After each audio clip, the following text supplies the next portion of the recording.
ഇങ്ങനെ വണ്ടി ഓടിച്ചു പോകുമ്പോ സൈഡിൽ രണ്ട് കണ്ണാടി വെച്ചിട്ടുള്ളത് നമ്മുടെ മുഖം കാണാനല്ലല്ലോ, പിറകിലെ കാഴ്ചകൾ കാണാനാണ്.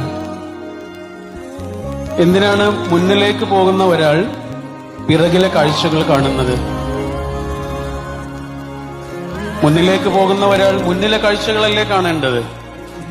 മുന്നിലേക്ക് പോകുന്ന ഒരാൾ എന്തിനാണ് പിറകിലെ കാഴ്ചകൾ കാണുന്നത്? പിറകിലെ കാഴ്ചകൾ നന്നായി ഒരാൾ കാണുമ്പോഴാണ് അയാൾക്ക് മുന്നിലേക്ക് കുറച്ചുകൂടെ നന്നായി പോകാൻ കഴിയുള്ളൂ. ഓട്ടമത്സരത്തിന് നിൽക്കുന്ന ആളുകൾ ഒരു കാല് മുന്നിലേക്കും ഒരു കാല് പിറകിലേക്കും വെച്ചിട്ടാണല്ലോ നിൽക്കുക.